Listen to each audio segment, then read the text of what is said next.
Hi viewers, నమస్తే. Welcome to Srini. నేను మీ సత్యదేవ్ ఊరుగుపల్లి. తాతమ్మ కళ 1974 నుంచి మొదలుపెట్టి ఈ నేటికి బాలయ్య బాబు గారి సినీ ప్రస్థానం 50 సంవత్సరాలు అనే సందర్భంగా ఆయనకి చాలామంది ప్రముఖులు అభినందనలు తెలియజేస్తున్నారు. ఆయన 50 సంవత్సరాల సినీ ప్రస్థానం గురించి మనతో మాట్లాడటానికి ప్రముఖ నిర్మాత అంకం చౌదరి గారు ఉన్నారు. సార్ నమస్తే. సార్ నమస్తే. బాలయ్య బాబు గారు సినీ ప్రస్థానం పూర్తి చేసుకుని 1974 నుంచి నేటికి 50 సంవత్సరాలు పూర్తయిన సందర్భంగా ఆయన వరల్డ్ బుక్ ఆఫ్ రికార్డ్స్లోకి ఎక్కారు. దీని గురించి మీరు ఏ విధంగా చెప్తారు? బాలయ్య బాబు 1974 ఆగస్టు 30న తాతమ్మ కళ చిత్రం ద్వారా సినీ రంగ ప్రవేశం చేయడం కూడా జరిగింది. ఆ తర్వాత ఇప్పటి వరకు అంటే 1983 వరకు కూడా ఆయన పూర్తి స్థాయి కథానాయకుడిగా రాలేదు. 83 నుంచి ఆయన ప్రస్థానం కొనసాగుతూ ఉంది. అప్పుడు దాకా వేరే వేరే చిత్రాలు చేసినా కూడా రామారావు గారి చిత్రాలు వాళ్ళ సొంత చిత్రాలు తప్ప బయట చిత్రాలు చేయలేదు. ఎప్పుడైతే ఆయన ప్రస్థానం కొనసాగిందో మంగమ్మ గారి మనవడతోటి ఆయన జైత్రయాత్ర మొదలైంది. అది సంవత్సరం పైన ప్రదర్శించబడింది, అఖండ విజయం సాధించింది. ఆ చిత్రంతో సహజంగానే నందమూరి తారక రామారావు గారి వారసుడిగా చిత్రరంగం ప్రవేశం చేస్తే రామారావు గారి అబ్బాయిగానే చూశారు జనాలు. కానీ ఎప్పుడైతే మంగమ్మ గారి మనవడి చిత్రంలో ఆయన కృష్ణుడి గెటప్పు, రాముడి గెటప్పు ఎన్నేసిన తర్వాత మళ్ళీ రామారావు గారు రాజకీయ రంగంలో ముఖ్యమంత్రి అయిపోయారు. మనకి మళ్ళీ అలాంటి పాత్ర వేయటానికి సరైన వ్యక్తి దొరికాడు ఆయన వారసుడు అనే భావన ఆ రోజు నుంచే ప్రజల్లోకి బలంగా వెళ్ళింది. అట్లానే ఆయన వైవిధ్యమైన చిత్రాలను ఎన్నుకోవడంతో పాటు పౌరాణికాలు, జానపదాలు, సాంఘికాలు, చారిత్రాత్మక చిత్రాలు ఇలాంటివన్నీ చేసుకుంటూ రోజు రోజుకి అభిమానులను పెంచుకుంటూ తనకంటూ అభిమానులు అంటే రామారావు గారి అబ్బాయిగా కాకుండా తన నటన ద్వారా, తన యొక్క చిత్రాల ఎన్నిక ద్వారా రోజు రోజుకి ప్రజాదరణ పెంచుకుంటున్న వ్యక్తి బాలకృష్ణ గారు. తండ్రి అన్ని గొప్ప పాత్రలు నటించేసి పౌరాణిక పాత్రలలో దేవుళ్ళ రూపాలకన్నిటికీ కూడా ఆయన అయ్యే పాత్రలు చేసేసి పేరు ప్రఖ్యాతులు తెచ్చుకోవడంతో పాటు రాముడు, శ్రీరాముడు, శ్రీకృష్ణుడు, పరమశివుడు, విష్ణుమూర్తి, అలాగే కలియుగ దైవం వెంకటేశ్వర స్వామి, ఈ పాత్రలన్నిటికీ ఆయన ప్రాణప్రతిష్ఠ చేశాడు. దానితో పాటు విభిన్నంగా రావణాసుడి పాత్ర ఆయనే పోషించాడు, ఇంద్రజిత్తు పాత్ర ఆయనే పోషించాడు, అలాగే సుయోధనుడి పాత్ర ఆయనే పోషించాడు, అర్జునుడి పాత్ర ఆయన పోషించాడు, బృహన్నల పాత్ర ఆయన పోషించాడు. ఇట్లా మనం లెక్కేసుకుంటే కర్ణుడు కావచ్చు, ఇప్పుడు భీష్మాచార్యుడు కావచ్చు, ఇలాంటివన్నీ కూడా ఆయన పోషించేసి జానపద అంటే ఒక కథానాయకుడు జానపద చిత్రాల్లో రాజకుమారుడు ఎలా ఉండాలనే దానికి ప్రతిరూపంగా ఆయన్ని చూస్తాం మనం. మళ్ళీ అంత అందగాడు ఇంతవరకు మళ్ళీ అలాంటి పాత్రలకి రాలేదు. అట్లా ఆయన తన యొక్క రూపరావణ్యంతో, నటన వైదుష్యంతో ప్రజలను ఆకట్టుకున్నాడు. అగ్రకథానాయకుడిగా ఎదిగాడు, రారాజుగా వెలుగొందాడు తెలుగు చలనచిత్రంలో. ఆయన వారసుడిగా వచ్చిన బాలకృష్ణ గారి మీద ఎక్కువగా ప్రెజర్ ఉంటుంది, అలాగే అభిమానుల అంచనాలు కూడా ఎక్కువగా ఉంటాయి. కానీ ఆయన వాళ్ళ అంచనాలకు ఏమాత్రం తీసిపోని విధంగా వైవిధ్యమైన పాత్రలో చేస్తూ తన యొక్క అభిమానుల్ని రోజు రోజుకి పెంచుకుంటూ వెళ్ళాడు. మిగిలిన నాకు చిత్ర పరిశ్రమలో ఉన్న సంబంధాలను బట్టి నేను చూస్తూ ఉంటే రామారావు గారి అభిమానులు 2 రకాలు ఉంటారు. పండితులు ఉంటారు, పామరులు ఉంటారు. అందుట్లో ఎలాంటి సందేహం కూడా ఏం లేదు. ఆ తర్వాత ఆ స్థాయి అభిమానం నటశేఖర కృష్ణ గారికి చూశాను నేను. అది కొలమానం లేదు ఇక దానికి. ఆ తర్వాత వాళ్ళ తరం తర్వాత వచ్చిన వాళ్ళు వీళ్ళు వరుసనే ఈయనతో పాటు ఎంతమంది నటినట్లున్నా వాళ్ళు ఈ రోజు వరకు కథానాయకుడిగా కొనసాగడానికి కొంతమంది వెనకబడిపోయినా తను మాత్రం ఇప్పటికీ అదేవిధంగా కొనసాగుతూ ఈరోజు వరల్డ్ బుక్లో ఆయన స్థానం సంపాదించడమే కాకుండా ఈరోజు ఒక శాసనసభ్యుడిగా 3 పర్యాయాలు ప్రతి ఎన్నికలకి ఆధిక్యాన్ని పెంచుకుంటూ 3 పర్యాయాలు విజయకేతనం ఎగరేసుకుంటూ ముందుకెళ్తూ ఉన్నాడు. అలాగే తన తండ్రి గారు, తన తల్లి గారి జ్ఞాపకార్థం ఏర్పాటు చేసినటువంటి బసవతారకం క్యాన్సర్ ఆసుపత్రిని దాన్ని ఇండో అమెరికన్ బసవతారకం ఆసుపత్రిగా పేరు మార్చి ఈరోజు దాన్ని కొనసాగించుకుంటూ ముందుకెళ్ళి ఈరోజు అన్ని ప్రశంసలు పొందుతున్నాడో దానికి ఎంత విశిష్టమైన పేరు ప్రఖ్యాతలు వస్తున్నాయో మనం చూస్తూనే ఉన్నాం. అంటే ఇవన్నీ కూడా ఆయన విజయంతో పాటు ఇక్కడ అర్థం చేసుకోవాల్సిందంటే క్రమశిక్షణ, పట్టుదల, అవి రెండు మెండుగా ఉన్నాయి వాళ్ళ తండ్రిగానే. ఆయన ఏ చిత్రానికి కూడా నాకు తెలిసి ఒక 10 నిమిషాలు ఆలస్యంగా వెళ్ళిన సందర్భాలు అయితే లేవు. ఆయన సమయం అంటే సమయమే, సమయపాలన చక్కగా పాటిస్తాడు. ఆ తర్వాత ఆ చిత్రం అయిపోయిన తర్వాత ఇక దాని గురించి పట్టించుకోడు, తన పని తాను చేసుకుని వెళ్ళిపోతూ ఉంటాడు. ప్రచారానికి కూడా దూరంగా ఉండేవాడు, గమనించుకోండి, ప్రచారానికి కూడా దూరంగా ఉండేవాడు. షూటింగ్లో కూడా డైరెక్టర్స్ ఫ్రెండ్లీ హీరో అని చెప్పి చెప్పుకుంటారు. ఇప్పుడు అది ఇక ఆయన కొంతమందికే బాగా దగ్గర కాగలిగాడు. అట్లనే వాళ్ళతో పాటే ఆయన ప్రస్థానం కొనసాగింది. వాళ్ళు అలా విధంగానే ఆయన్ని తీర్చిదిద్దడం కూడా జరిగింది. సహజంగానే వారసులకు ఎప్పుడైనా సరే ప్రతిభా పటవాళ్ళు లేవనుకోండి, వారసుల దగ్గర పెద్ద పేరు ప్రఖ్యాతులు రావు. కానీ ఈయన తండ్రి గారి వారసత్వంతో వచ్చినా ఈయన ఎక్కడా కూడా వెనకం చేయకుండా ముందుకెళ్తూనే ఉన్నాడు. ఇప్పటికీ కథానాయకుడు కొనసాగుతున్నాడు. అది చాలా గొప్ప విషయం, అందులో ఎలాంటి సందేహం కూడా ఏమి లేదు. ఈరోజు కూడా యువకులకి మించి, ఇప్పుడు ఉన్నటువంటి యువకులతో పోల్చుకుంటే వాళ్ళకు మించి ప్రతి సంవత్సరం ఒక చిత్రం వస్తుంది, ఒక సంవత్సరం 2 చిత్రాలు కూడా వస్తున్నాయి ఆయన. కానీ ఈరోజు యువకులు చాలామంది కూడా ఒక చిత్రాన్ని 2 సంవత్సరాలకి అట్లా చేసుకుంటూ వస్తున్నారు. అంటే ఒక రకంగా చూసుకుంటా ఉంటే అది మంచి పద్ధతి అయితే కాదు చిత్రసీమలో ఉండేవాళ్ళకి. కానీ సాంకేతిక పరిజ్ఞానం అని, గొప్ప దర్శకులని, గొప్పగా ఎక్కువ రోజులు తీసామని అది గొప్పగా ఫీల్ అయిపోతున్నారు. ఎంత ఎక్కువ ఖర్చు పెడితే అట్లా చూస్తూ ఉన్నారు. మరి ఈయన ఇక్కడ కొన్ని చిత్రాల గురించి కూడా మనం మాట్లాడుకోవాలి. ముఖ్యంగా నారీ నారీ నడుము మురారి ఆయన చిత్రం కనీసం ఎక్కడ ఒక పోరాట దృశ్యం కూడా ఉండదు. అంతటి మాస్ హీరో అలాంటిది ఏమీ లేకుండా చిత్రం చేసి అఖండ విజయం కూడా సాధించింది. అది మ్యూజికల్గా బ్లాక్ బాస్టర్ హిట్. అది కాటరగడ్డ మురారి గారు నిర్మించినటువంటి చిత్రం. అది యువ చిత్ర ప్రొడక్షన్స్ తరఫున. అంటే అట్లా కూడా ప్రయోగాలు చేశాడు. సీతారామ కళ్యాణం, కొన్ని చిత్రాలు ఆ రోజు ఆయన వయసుకు తగ్గ పాత్రలతోటి రంజింపజేశాడు. ఇప్పుడు పౌరాణిక పాత్రలకి ఆయన చేసుకుంటూ వచ్చాడు.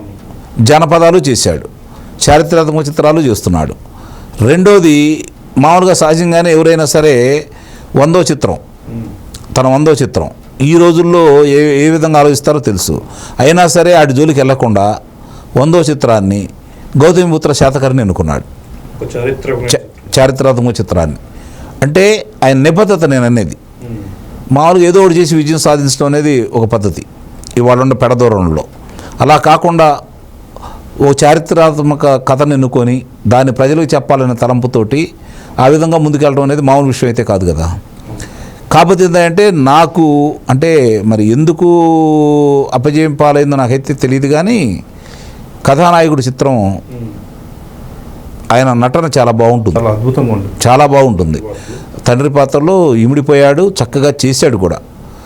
మరి అందుట్లో ఒక సన్నివేశంలో ఆ కృష్ణుడిగా గెటప్ వేసుకొని వచ్చే సన్నివేశం చాలా గొప్పగా చేశాడు. అంటే చిత్రం మొత్తం చాలా బాగా చేశాడు. అందులో కొన్ని చెప్తున్నాను నేను. అంటే ఆయన ఏ క్యారెక్టర్ వేసినా తండ్రికి తగ్గ తనయుడిగా ఏదో నేను నందమూరి తారక రామారావు గారు వాస్తున్నట్టుగా కాకుండా నేను ఒక నిత్య విద్యార్థిని అన్నట్టుగా ఎప్పుడు యాక్ట్ చేస్తూ ఉండేవాడు. అదే ఆయన విజయానికి కారణమని కూడా నేను భావిస్తున్నాను. ఇప్పుడు ఆయన ఈ రోజుల్లో కూడా ఇంకా అంత హుషారుగా చిత్రం చేసుకుంటూ ముందుకెళ్తూ ఇటు ప్రజాప్రతినిధిగా న్యాయం చేస్తూ అలాగే బసవతారకం ఆసుపత్రికి సంబంధించి ఏ విధంగా ముందుకు తీసుకెళ్తున్నాడో మనం చూస్తూనే ఉన్నాం. అందుకే ఆయన్ని అందరూ ప్రశంసిస్తూ అభినందనలు తెలిపారు. ఆయన నిండు ఆయురారోగ్యాలతోటి ఆనందంగా ఇలాంటి ఇంకా మంచి కార్యక్రమాలు ముందుకు తీసుకెళ్లాలని మనస్ఫూర్తిగా దేవుడిని కోరుకుంటూ ఆయన ప్రత్యేకమైన అభినందనలు కూడా మనం తెలియజేస్తున్నాం. ఒకటి, ప్రతి మనిషికి ఏదో విధమైనటువంటి ఒక చక్కని దాంట్లో ప్రవేశం ఉంటుంది, ఏదో కళలో ప్రవేశం ఉంటుంది. ఆయన రాజకీయ రంగంలోనూ రాణిస్తున్నాడు, కళారంగంలోనూ రాణిస్తున్నాడు. అలాగే ఈరోజు ఒక సంస్థను నడపడంలో కూడా వ్యాపార దృక్పథంతో కాకుండా ఆ సంస్థ నుంచి చేసే సేవా కార్యక్రమం అన్నీ కాదండి. ఇక్కడ దీంతో పాటు ఈ క్యాన్సర్ సంస్థ నిర్వహిస్తూ కాకుండా కరోనా టైంలో ఆయన చేసిన సేవలు అదేనండి, అంటే పరిపూర్ణంగా అన్ని కార్యక్రమాలు ఏది తీసుకున్నా కూడా విజయవంతంగా ముందుకెళ్తున్నాడు. అలాగే ముందుకెళ్ళి ఇప్పుడు సహజంగా ఎలా ఉంటుందంటే, రామారావు గారు ముఖ్యమంత్రి, నేను ముఖ్యమంత్రి కొడుకుని అని ఏ రోజు కూడా ఆయన చిత్రసీమలో ఆ ప్రదర్శన చేయలే. ఆయన నిబద్ధతగానే చేసుకుంటూ వెళ్ళాడు. ఆ తర్వాత చంద్రబాబు నాయుడు గారు ముఖ్యమంత్రి అయినా సరే ఏ రోజు కూడా చూడండి, నందమూరి తారక రామారావు గారి పిల్లల ఎవరి మీద కూడా ఒక్క అవినీతి ఆరోపణ, ప్రభుత్వ పరంగా ఒక అవినీతి ఆరోపణ రాని ముఖ్యమంత్రి కొడుకులు ఎవరైనా ఉన్నారు అంటే వీళ్ళే. అదే ఇన్ని రంగాల్లో ముందున్న ఆయన అభిమానుల పట్ల దురుసుగా ప్రవర్తిస్తూ ఉంటాడు, కొడతాడు అని చెప్పి ఒక ఇదైతే ఉంది. దీన్ని ఏ విధంగా మీరు అభివర్ణిస్తారు? అభిమానులు కొన్ని వందల సార్లు వేల సార్లు ఆయన మీదకి వచ్చారు, తోపులాటలు జరుగుతాయి, ఆయన మీదకి వచ్చి పడతారు, అన్నీ చేస్తారు. కానీ ఎన్ని సందర్భాల్లో కొట్టాడు ఆయన? మిగిలిన చోట ఎక్కడైనా ఎందుకు ప్రవర్తించట్లేదు? ఇప్పుడు మామూలుగా ఆయన అభిమానులందరూ ఆయన మీదకి ఎగబడతారు. మిగిలిన కథానాయకులు విషయం తీసి పక్కన పడేస్తే, ఈయన కల్మషం లేని వ్యక్తి, బయట నటించడం చేతగాని నటుడు, నిజ జీవితంలో నటించడం చేతగాని నటుడు. అందువల్లే మనసులో ఏది ఉంటే అది బయటకు వస్తుంది, దాచుకోవడం తెలియదు. తన అసౌకర్యంగానికి లోనైనప్పుడు అసహనంగా అవతల వ్యక్తులు ఆయన మీదకి ఎగబడేటప్పుడు వాళ్ళని ఆపుతాడు. ఆపే దాంట్లో ముందుకు వస్తుంటే ఒక దెబ్బేస్తాడు. అందుట్లో ఎలాంటి సందేహం కూడా ఏమీ లేదు. కానీ మిగిలిన కథానాయకుల్లాగా చాలామంది అందరూ కాదు, చాలామంది కథానాయకుల్లాగా చుట్టూ మనుషుల మంది మార్బలాన్ని పెట్టుకొని ఆయన ఎప్పుడూ ప్రజల మధ్యకి వెళ్ళలేదు. రెండోది ఇంకోటి గమనించుకోండి, మీరు అభిమానులు అంటున్నారు కదా, అభిమానులకు సంబంధించి శుభకార్యాలకి, పెళ్ళిళ్ళు కావచ్చు, గృహప్రవేశాలకు కావచ్చు, వాళ్ళ పిల్లల వేడుకలకు కావచ్చు, వీటన్నిటి కూడా వాళ్ళ దగ్గరికి వెళ్ళిన రోజు ఏ రోజు ఎక్కడ జరగలేదే. కాకపోతే ఏంటంటే మిగిలిన వాళ్ళందరికీ చుట్టూ ఉంటారు, మీరు అన్నట్టు బౌన్సర్లు గిన్సర్లు వాళ్ళందరూ ఉంటారు కాబట్టి రక్షణ వలయం ఉంటుంది, ఇంకేం ఉండదు కాబట్టి ఎగబడి మీదకి వస్తారు. ఆ ఎగబడి మీదకి వచ్చేటప్పుడు కొంచెం అసౌకర్యాన్ని లోనైనప్పుడు ఒక దెబ్బేసే మాట కూడా వాస్తవమే. అభిమానులే కదా, వేరే వాళ్ళైతే కాదు కదా. వేరే వాళ్ళతో అంటే వాళ్ళ మీద ఆయనకి వాళ్ళకు ఉన్నటువంటి అనుబంధం అది. ఒకటి రెండు సందర్భాల్లో కూడా ఆయన చెప్పిన విషయం చూసాం. అంటే వాళ్ళు అభిమానులు నేను నాతో దెబ్బలు తింటాకి ఇష్టపడతారు, నా మీద పడితే నేను ఎప్పుడన్నా ఒకసారి చేసుకుంటాను. అదే కదండి నేను చెప్పేది కూడా. ఇప్పుడు ఎందుకంటే వాళ్ళు ఆయన చేతి స్పర్శ తాగితే చాలని భావిస్తూ ఉంటారు. ఇప్పుడు దెబ్బలు తిన్న వాళ్ళందరూ ఆయన మీద కేసులు పెట్టలేదు, ఎదురు తిరిగి మాట్లాడలేదు కదా. మిగిలిన వాళ్ళలాగా జరుగుతున్న విషయాలన్నీ చూస్తూనే ఉన్నాం కదా.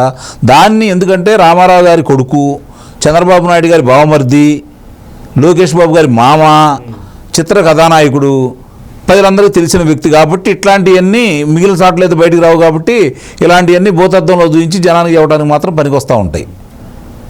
ఇప్పుడు తన చిత్ర ప్రస్థానంలో ఇంతవరకు కూడా కొనసాగుకుంటూ వెళ్ళిపోతున్నాడు కదా.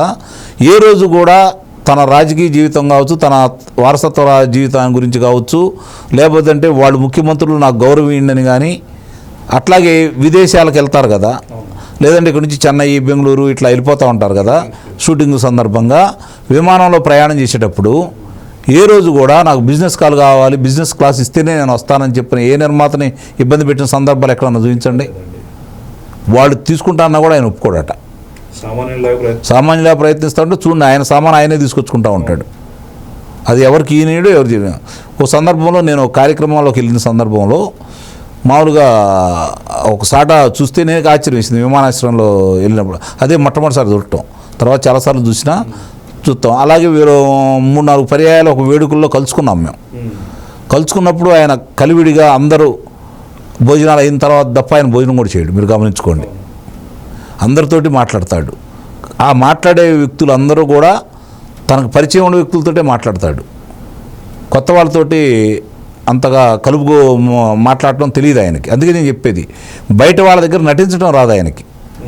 చిత్రాల్లో తప్ప బయట నటించడం రాదు. చాలామంది బయట నటిస్తారు, అది రాదు కాబట్టే ఆయన ఈ ట్రోల్స్కి అవకాశం ఇచ్చినవాడు అవుతున్నాడు. మనం చూసుకున్నట్లయితే ఇదివరకు ఎక్కడైనా ఇప్పుడైతే విమానాలు గట్ట వచ్చినాయి, కానీ ప్రతి చోట ఈ రాజమండ్రి, వైజాగ్ వెళ్ళే టైంలో వీళ్ళు ట్రైన్లో ప్రయాణిస్తూ ఉంటారు కూపేల్లో. ఆ టైంలో నేను ఒక ఇంటర్వ్యూలో విన్నానండి, ఒక ఆర్టిస్ట్ పెద్ద అని చెప్పిన మాట, తోటి ప్రయాణికులు నాకు షూటింగ్కి నాతో ఎవరు వస్తున్నారు అని చెప్పి వాళ్ళకి ఈయనతో పాటు ఆయనకు కూడా వాళ్ళకు కూడా క్యారేజ్ ఈయన తెప్పించేవాడు ట్రైన్లోకి అని చెప్పి, అంటే గౌరవం మర్యాద ఆ విధంగా చూసుకునేవాడు ప్రతి తోటి ఆర్టిస్ట్ని కూడా, పెద్దోడు చిన్నోడు అని లేకుండా. ఆయనతోటి కలిసిపోయే వాళ్ళందరూ సొంత మనుషులుగానే చూసుకుంటాడు. ఆయన దూరంగా ఉండాలనుకుంటే ఆయన కూడా ఆయన దగ్గరికి వెళ్ళడు. అది మొట్టమొదటి ఉంది ఆయనకి. ఆయన అందుకే ఆయనతోటి కలిసి ప్రయాణం చేసే వాళ్ళే ఆయన చిత్రాలు ఎక్కువ కనపడుతూ ఉంటారు. మీరు చూడండి, కొత్త వాళ్ళు చాలా తక్కువ మంది ఉంటారు. సాంకేతిక నిపుణులు కావచ్చు, నటీనటులు కావచ్చు, దర్శకులు కావచ్చు, నిర్మాతలు కావచ్చు. ఇప్పుడంటే కొత్తగా వస్తున్నారు. అంతకుముందు కొత్త వాళ్ళు వచ్చేవాళ్ళు కదా, ఒకళ్ళు ఆయనతోటే ప్రయాణం చేసేవాళ్ళే ఉండేవాళ్ళు. అందువల్ల అది నేను అంటుంది, బయట ఆయన బాగా పరిచయంత వరకు కూడా ఆయన తొందరపడి ఎవరితోటి కలిసిపోడు. అట్లాగే ఒకసారి కలిసిపోయాడు అంటే మాత్రం వాళ్ళు బయటకు వెళ్ళాల్సింది తప్ప ఆయన ఎవరిని వదులుకోడు. అదే ఆయన ఇప్పటివరకు విజయానికి, నాకు తెలిసినంత వరకు విజయానికి కారణం అని అయితే నేను భావిస్తున్నా. ఏది చేసినా కూడా ఒక క్రమశిక్షణ వాళ్ళ తండ్రి దగ్గర నుంచి వచ్చింది. నిర్మాతలను దేవుడిగా చూస్తాడు, ఒక క్రమశిక్షణగా ముందుకెళ్ళేవాడు, ఎవరిని ఎప్పుడు ఇబ్బంది పెట్టే రకం కాదు. చిన్న చిన్న ఏదన్నా జరుగుతూ ఉంటాయి ఇవన్నీ కూడా అదే చెప్పేది, నటించడం రాదు కాబట్టి అవన్నీ బహిర్గతం చేస్తూ ఉంటాడు. దాన్ని వీళ్ళందరూ ట్రోల్ చేసుకునే అవకాశం కలగజేస్తూ ఉంటాడు. నాకు తెలిసినంత వరకు బాలయ్య బాబు అనే వ్యక్తి చిన్నపిల్లవాడండి, చిన్నపిల్లవాడి మనస్తత్వం, కల్మషం లేని వ్యక్తి. చిన్నపిల్లలు ఏ విధంగా అయితే ప్రవర్తిస్తారో, బాధ వస్తే ఏడుస్తారు, కోపం వస్తే ఏం చేస్తారో మనందరికీ తెలుసు. చిన్నపిల్లలు అదే మనస్తత్వం అన్నమాట. నటుడిగా అగ్రస్థానంలో ఉండా కూడా ఆయన ఏ కాడికి మనం ఆ స్థాయిలో ఉన్నాము, అందరూ నన్ను ఈ విధంగా గౌరవించాలి, నేను రాంగులో లేచి నమస్కారాలు పెట్టాలి, ఈ కోరికలు ఎప్పుడూ లేని మనిషి అనమాట ఆయన. అందరితోటే అలానే ఉంటాడు, కలుపుగోలుగానే ఉంటాడు, తెలియని వాళ్ళతో దూరంగా ఉంటాడు. మరింత ఉత్తేజంతో ఆ రాజకీయ సేవ, సినిమా రంగంలో ఇంకా పైకి బాలకృష్ణ గారు దూసుకుని వెళ్ళాలని ఆకాంక్షిస్తూ